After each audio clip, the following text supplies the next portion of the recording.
I never thought I'd find myself in this situation. Not in a million years. It was supposed to be a peaceful weekend getaway in the wilderness. Just me, a few friends, and the great outdoors. The kind of trip everyone dreams about.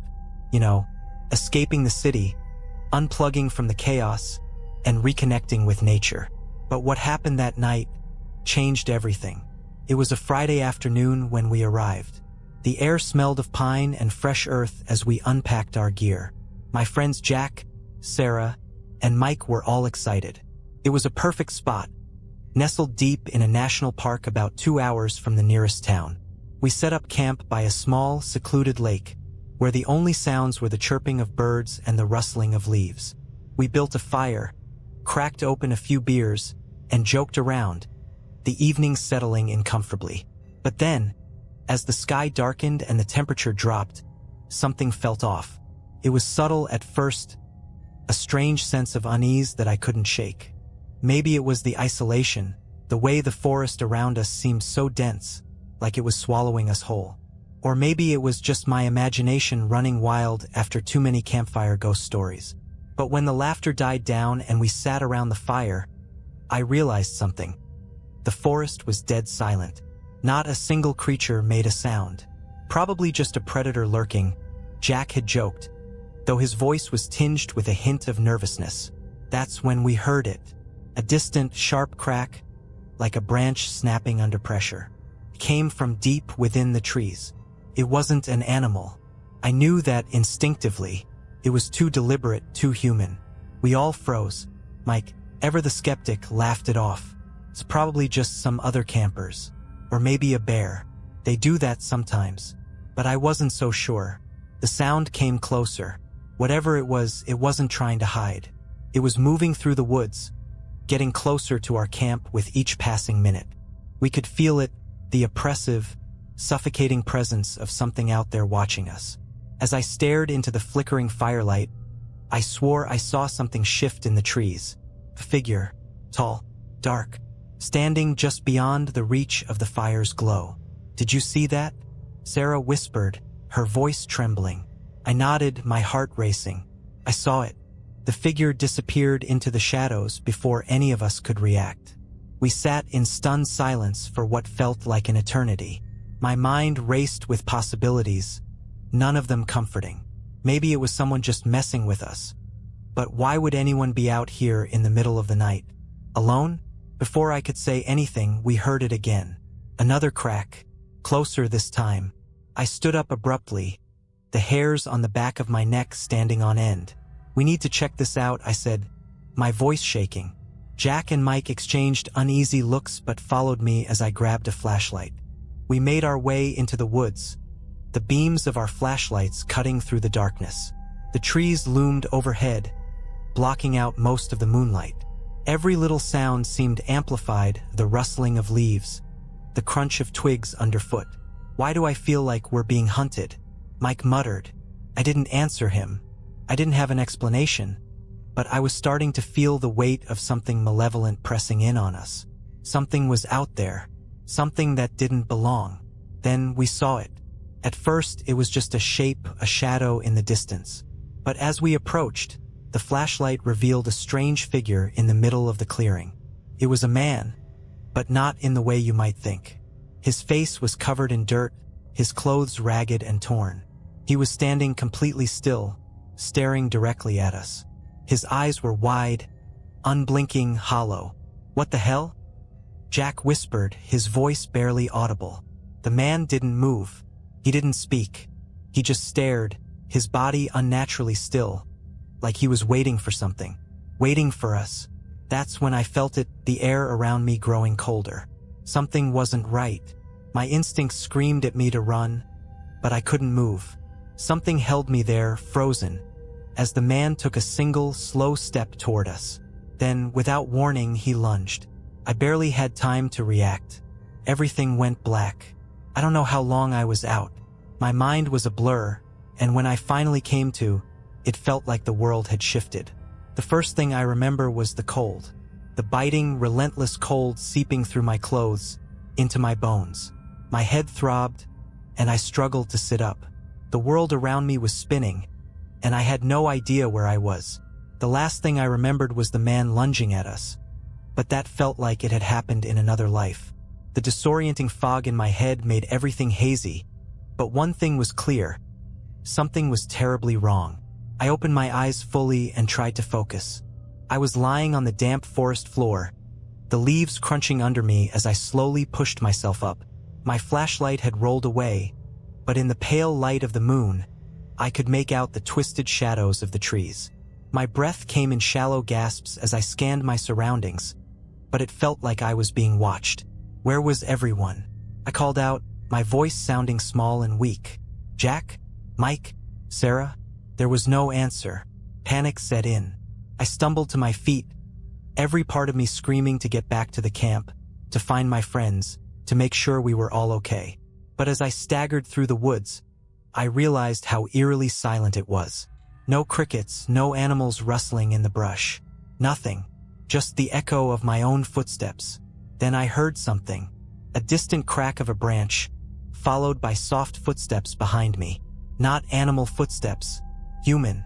Someone or something was trailing me. My heart pounded in my chest as I spun around, but there was nothing. No figure in the shadows. Just the trees. I wasn't alone. My head raced with possibilities. Was it the man from earlier? Had he followed us back? Or was there something else out here, something worse? I turned back toward the direction I hoped would lead me to camp and broke into a run. The forest seemed to close in around me, the trees pressing in like they were alive, watching. The ground was uneven, roots and rocks tripping me up as I stumbled forward, my breath ragged in my chest. Every now and then, I thought I saw movement in the corner of my vision. A flicker of a shadow, a glimpse of something tall and dark, but when I turned to look, it was gone. It was like a game of cat and mouse. The path seemed endless, and I couldn't shake the feeling that I was getting farther from safety, not closer. I needed to get back to the lake, to the fire, to the others, but the more I ran, the more disoriented I became. The trees all looked the same. I was lost. Suddenly, I tripped and fell hard onto the forest floor. I groaned, my hands scraping against the rough bark of a tree as I tried to push myself up. I wasn't sure what I was hearing. My heart was thundering in my chest, drowning out everything else. But when I finally stood up, I felt it again, the distinct sensation of being watched. Before I could react, I heard the unmistakable sound of footsteps, quick, deliberate, approaching fast. I didn't wait. I bolted in the opposite direction, adrenaline surging through me. My feet pounded against the ground, and I was almost sure I could hear the man's footsteps behind me, getting closer. The sound of my breathing was the only thing louder than the thundering steps chasing me. Suddenly, a figure emerged from the darkness ahead. For a split second, I thought it was Mike or Jack. But then I realized this wasn't one of them. It was the same man, his face still obscured by dirt and grime, his clothes even more tattered than before. His eyes, those wide, empty eyes, locked onto mine with a malevolent intensity. He wasn't moving toward me. He was blocking my way. I had no choice. I turned, darting off the path, into the thick brush, pushing through the branches and underbrush as fast as I could. I could hear the man crashing through the trees behind me, the sound of his steps erratic, as if he was no longer trying to be stealthy. He was hunting me. I was the prey. I couldn't outrun him. That much was obvious. But I needed to survive. I needed to get back to the others, to warn them, to make sure they were okay. I pushed through the woods, branches scraping my skin, thorns catching at my clothes, but I didn't care. My only focus was the sound of the man's footsteps, now almost on top of me. The closer he got, the more I realized something terrifying. He wasn't running to catch me. He was running because he knew I was running from him. I stumbled out into a clearing, and there, ahead of me, I saw a figure standing motionless by a tree. My pulse spiked as I froze. It was another person, a woman this time. Her face was pale, her clothes dark and ragged, and she wasn't moving. She looked familiar. I had no time to figure it out. Without thinking, I bolted in the opposite direction, praying it wasn't a trap. I didn't dare look back. I could hear the man still pursuing me, his footsteps growing louder and closer with every frantic stride I took. My breath came in short, ragged bursts, and the sting of the cold air made it harder to focus. The only thing I could think about was getting away, getting out of that damned forest. I pushed harder through the trees, my feet stumbling on the uneven ground. The moonlight barely reached through the dense canopy of leaves above me, casting long, sinister shadows that seemed to stretch and curl like the fingers of some unseen monster. But just when I thought I was getting ahead, I heard the unmistakable sound again. The woman's voice. "Why are you running?" she asked, soft but piercing. I froze. It wasn't an angry voice or a pleading one. It was cold, detached, as if she wasn't concerned whether I ran or stood still. My body tensed, but I didn't dare turn to face her. I wasn't sure if she was trying to help or if she was another part of the trap, but one thing was certain. I couldn't afford to stop. "Please," I gasped, "stay away from me." But there was no answer. I didn't look back, but the sound of her voice lingered in the air, a faint whisper that seemed to be in my ears, in my head. "You're not alone." I shook my head, trying to block out her words. She didn't know what she was talking about. I couldn't be alone with him out there. I couldn't risk stopping to talk to some strange woman in the middle of nowhere. The ground beneath me shifted suddenly, a jagged rock breaking through the dirt, and I tripped once more. My hands scraped along the earth as I fell, and for a split second, the world spun around me. My head hit the ground hard, and my vision blurred. A figure loomed over me. I blinked, trying to clear my foggy mind, but the face above me wasn't the man. It wasn't even the woman. It was Jack. "Jack?" I whispered, confused and dazed. But it wasn't Jack. Not really. His face was too pale, his eyes empty and dark, as if something had hollowed him out from the inside. The same wild, unblinking stare I had seen earlier on that strange man. His lips twisted into a grin, but there was no warmth in it, just an unsettling, grotesque mockery of human emotion. I recoiled in terror, scrambling to get away from him, but the world felt like it was spinning. My legs gave out beneath me, and I collapsed onto the cold, damp ground. I could barely hear the sounds of footsteps anymore. It was as if the forest itself had swallowed everything. The only thing that remained was the cold, empty space where Jack's face had been. And then, I heard it again, the whisper, "You're not alone." I turned my head slowly, just enough to see her. The woman from the clearing. She was standing behind me now, just beyond the tree line, her face still shrouded in shadows.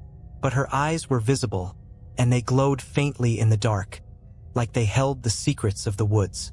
"He's close," she said, her voice low and deliberate, like a warning. I shuddered. The words didn't make sense, but I understood them all the same. I wasn't running from some random guy. This was something much bigger, something ancient, something that had been waiting. I didn't have time to think. I scrambled to my feet, my body moving on pure instinct, trying to put distance between me and whatever the hell was happening in these woods. But the woman's words followed me. "You can't run," she said softly, but it cut through the night like a knife. "You can't outrun what's already inside you." Couldn't stop. I wouldn't stop, but as I stumbled deeper into the woods, something strange began to happen. The trees seemed to close in, their branches tangling together like claws, blocking my path. I was trapped. The ground beneath me felt wrong, soft and uneven, as if I were sinking into it with every step. I turned back, desperation flooding me. The woman was gone, but I wasn't alone. I could hear it now, slow, steady footsteps behind me, deliberate and unhurried. I felt the first brush of cold fingers against my back. The man. He was right behind me. I ran faster. My legs burned, my vision blurred, but I kept running.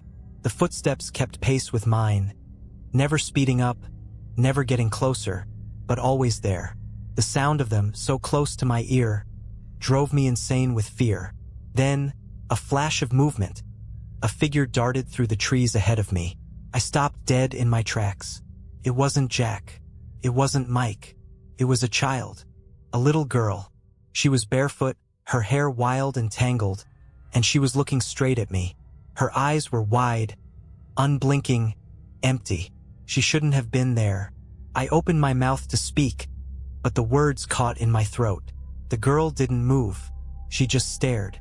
Then she whispered, "He's coming." And in that moment, I knew whatever this thing was, whatever it had done to us, it was only just beginning. Couldn't breathe.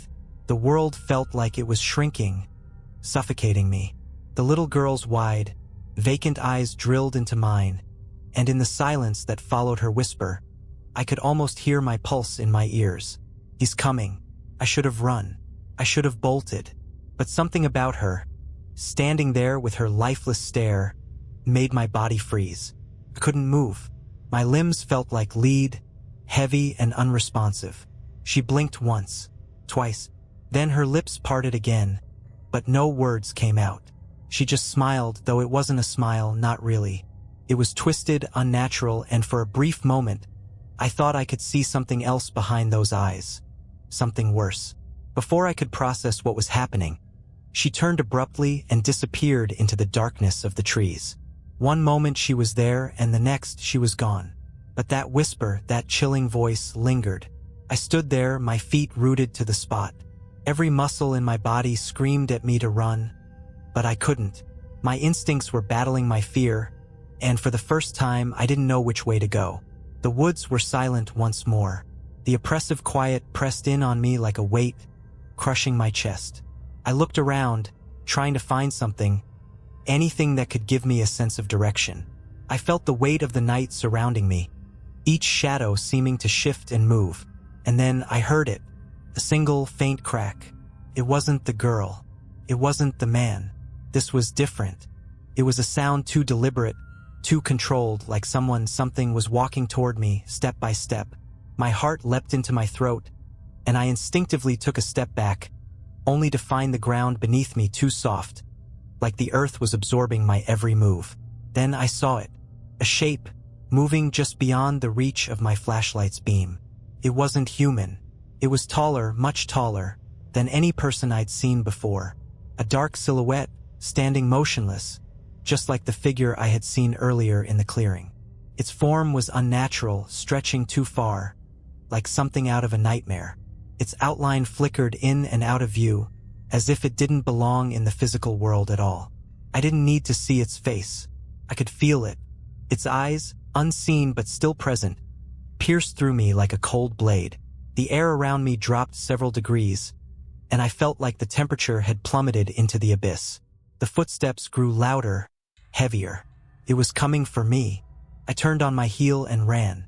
My heart was racing, my mind clouded with panic, and my legs felt like they couldn't carry me fast enough. The forest seemed to close in tighter around me, its darkness swallowing everything in its path. The trees blurred as I stumbled, the weight of my fear making each step feel like it could be my last. I wasn't sure how long I had been running, but I felt it, the presence, always right behind me, gaining ground. I could hear the soft, steady thud of footsteps, as if whatever was following me didn't need to rush. It was toying with me, letting me get just close enough to the edge of survival before it would strike. I had to find my friends. I had to, but then I tripped again. This time, I couldn't catch myself. I hit the ground hard, my face scraping against the cold dirt. I pushed myself up as quickly as I could, my head spinning from the impact. I wiped blood from my cheek, and that's when I saw it. A dark shape just beyond my reach. I looked up, expecting the figure to be closer, but instead, there was a pair of glowing eyes staring down at me. They weren't human. They weren't even close. I scrambled backward, heart hammering in my chest, as the figure moved toward me. It was taller than before, its body growing more twisted with every step it took. I tried to scream, but the words wouldn't come. My throat was dry, my voice lost to the terror that gripped me. The thing moved into the pale light of the moon, and for the first time, I saw its full form. It wasn't a man at all. It wasn't even a creature in any sense I understood. It was something between worlds, a shadow, a distortion, a ripple in reality. Its limbs were long and unnaturally thin, its skin a mottled grayish-black that seemed to pulse as if it were alive, breathing. Its body bent at impossible angles, twisting like a human form, except it wasn't human. It was something far worse. Something ancient. Something that had been here long before I had ever set foot in these woods. I wanted to run, but I couldn't. Couldn't move. Couldn't even breathe. And then, through the haze of fear, I heard a voice again. Not the woman. Not the girl. This voice was deeper, darker. You're too late. It was all I needed to hear. I didn't know how I found the strength, but I pushed myself to my feet, stumbling away as quickly as my legs would carry me. The thing in the woods, whatever it was gaining on me. Couldn't look back. I wouldn't look back. All I could do was run. I don't know how much time had passed, but I had lost track of everything. The world around me had become a blur of darkness and shadows, and I was running on pure instinct. My lungs were burning, my body exhausted from the panic-fueled sprint through the forest, but I couldn't stop. I had to get away. I had to survive. The thing, the creature, was still behind me. It wasn't moving like any animal or person I'd ever seen. It was like it existed in its own space, stepping in and out of the shadows, always there but never quite visible. Every time I thought I had gotten a little farther ahead, I could hear its footsteps, just behind me, matching my every movement. It was too fast, too relentless. I crashed through the underbrush, my legs scratching against the thorny vines that seemed to reach out and grab at me. Every branch I passed felt like a warning, like the forest itself was trying to hold me back. The wind picked up, howling through the trees, and for a split second, I thought I could hear someone whispering soft, unintelligible words carried on the breeze. I ignored it. I had no time for that. Then, through the trees ahead of me, I saw a flicker of light, the faint glow of the campfire. I could barely believe my eyes. For a moment, I thought it was a hallucination, just my mind breaking from the strain. But no, it was real. The camp was just ahead. I pushed forward, my legs shaking, my heartbeat deafening in my ears. The firelight grew brighter, and I could almost taste the safety of the campfire's warmth. But then, something stopped me cold. The air around me shifted, and I heard it again, the unmistakable sound of footsteps, but this time, they were coming from ahead. It wasn't the creature. It was something else. Someone else. I hesitated, trying to steady my breath, but the dread in my chest began to tighten. I couldn't turn around again.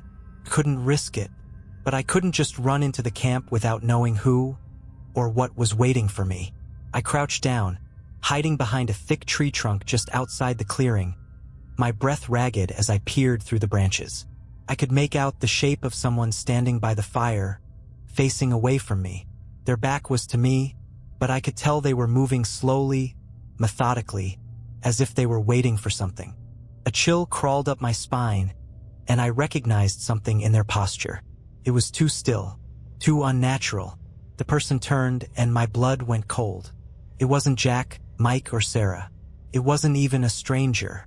It was a mirror image of me, my own face, my own body, standing by the fire, staring straight ahead with those same cold, empty eyes. I felt my heart slam into my ribs as panic surged through me. No, this wasn't possible. This couldn't be happening. I was seeing things. I had to be hallucinating. But as my gaze locked on my doppelganger, I realized the truth. Whatever was happening here, it was something far worse than I could understand. The figure by the fire raised its hand slowly, and I flinched as its fingers curled into a claw, turned its head just slightly, as if it had noticed me watching. And then, in a voice that was unmistakably my own, it spoke. "You shouldn't have come here." The words sent a jolt of ice through my veins. The thing in the woods, the thing that had been chasing me, it wasn't just hunting me. It was hunting all of us. It had taken the form of my own body, my own face, and it was waiting for me to step into its trap. I wanted to scream. I wanted to turn and run in the opposite direction, but my body wouldn't obey. Every instinct told me I had to get away from this, away from it. But there was no escape. The figure by the fire took a slow step forward, its movements jerky and unnatural. It didn't seem like it was fully in this world, like it was a puppet with its strings pulled by something much darker. The air around it shimmered, flickering, and the firelight danced unervingly, casting long shadows that didn't quite match its movements. It raised its other hand toward me, its fingers stretching unnaturally long, as if trying to draw me in. And then the ground beneath me gave way. I felt the earth crumble, my foot slipping as I lost my balance, and I tumbled forward into the clearing. I hit the ground hard, gasping, but when I looked up, I saw the figure standing directly in front of me. Too close, too close. Its grin widened, and I saw the darkness behind its eyes, the void that had taken everything. And then, everything went still. The creature, the doppelganger, the forest around me. It all paused, as if waiting for something. I thought it was over, but then, from the corner of my vision, I saw it. The movement I had feared, the real threat, the thing in the woods was finally closing in. And this time, it wasn't waiting for me to come to it. It was coming for me. The creature, the doppelganger, and the entire forest seemed to hold its breath. Time slowed, and for a moment, I was caught between two worlds. The nightmare I had been running from, and the horrible reality that was closing in on me. The figure of me, that twisted reflection, stared down at me, its grin spreading wider, its eyes darker. It was as though everything that had happened, all the terror, all the whispers, had led up to this one moment. I couldn't move, couldn't breathe. My body was frozen, paralyzed by fear, but I felt something else. A presence behind me, too real to ignore. The creature from the woods had finally reached me. It stepped into the clearing, its limbs stretching unnaturally as it loomed over me. It wasn't just a figure in the dark anymore. It was here. It was real. It was the thing that had been waiting for me since the moment we set foot in these woods. I could hear its breath, a low rasping sound, and I could feel the oppressive weight of its gaze, though I could never quite see its eyes. I glanced back at the doppelganger, still standing motionless, waiting for me to make the wrong move. The thing in front of me moved closer. I could feel its presence like a black cloud, suffocating everything around me. "You're not real," I whispered, though the words felt hollow even as I said them. "You're just part of this place." The creature tilted its head slightly, its form rippling like smoke, and for a second, I thought I saw it smile. A twisted, hideous grin that was more of a grotesque mockery than anything human. It didn't answer. It didn't need to. It didn't have a voice. But the air shifted again, a cold gust that made my skin prickle. I realized with a horrifying clarity that this thing wasn't just a creature from the woods. It was something that had been pulling the strings all along, watching, waiting, feeding off our fear, our confusion. It had made its way into our lives, into our thoughts, and it was now so deeply embedded in the fabric of this place that there was no escaping it. And then it moved, faster than I could blink. Its arm shot out, long, spindly fingers wrapping around my wrist in a grip so strong that I thought my bones would break. My vision blurred from the pain, but I couldn't pull away. The thing pulled me closer, its body bending at impossible angles as it dragged me toward the fire. I could see the flames flickering, but it was no longer comforting. The fire seemed to warp and twist with each step, as though the flames themselves were alive, feeding on my fear, growing darker. And then I saw it. Him, Jack, Mike, Sarah. They were there, standing by the fire, their eyes hollow, their faces pale, as if they had been absorbed into this thing. They were no longer my friends, they were just shells. Their bodies moved in sync with the thing that had trapped us here. My heart shattered as I realized they were already gone. The forest had claimed them, just like it had claimed the little girl, the woman, the endless figures that had haunted me. The doppelganger by the fire raised its hand, and the moment I saw the dark void in its eyes, I knew what I had to do. I couldn't escape, but maybe, just maybe, I could break the cycle. I yanked my arm free from the creature's grasp, my pulse hammering in my chest. I didn't look at the doppelganger. I didn't care. Without thinking, I lunged at the fire, shoving the creature's writhing limbs away. The flames crackled, louder now, as though they were alive and waiting for me. My hands found the sharp edge of a broken log, the kind of weapon that would never have worked against this thing. But I didn't need to fight it. I just needed to burn it. I shoved the log into the flames, watching the wood crackle as the fire roared to life, hotter and fiercer than before. I didn't know how I knew it would work. I just felt it. The creature recoiled, its form flickering like a mirage in the firelight. The flames seemed to feed on it, pulling it, warping it. It screeched, not in a sound I could hear, but in my mind, a scream that rattled my bones. I felt its grip loosen, and for the first time since I'd entered this nightmare, I saw something else, a light. Faint at first, but growing stronger. The fire had power, and I wasn't going to be its victim. I turned and ran. I didn't stop. I didn't look back. The fire roared in the distance, and the night seemed to scream as if the forest itself was collapsing in on itself. The shadows closed in, but I pushed through them, feeling the pull of the real world just ahead. I ran until I couldn't feel the ground beneath me anymore, until I heard the distant hum of life, of civilization, calling me back. I don't know how I made it out of the forest. I don't know if the creature was ever truly gone. But when I stumbled out onto the road, covered in dirt and blood, I knew one thing for sure. I was the last one left, and I would never go near the woods again.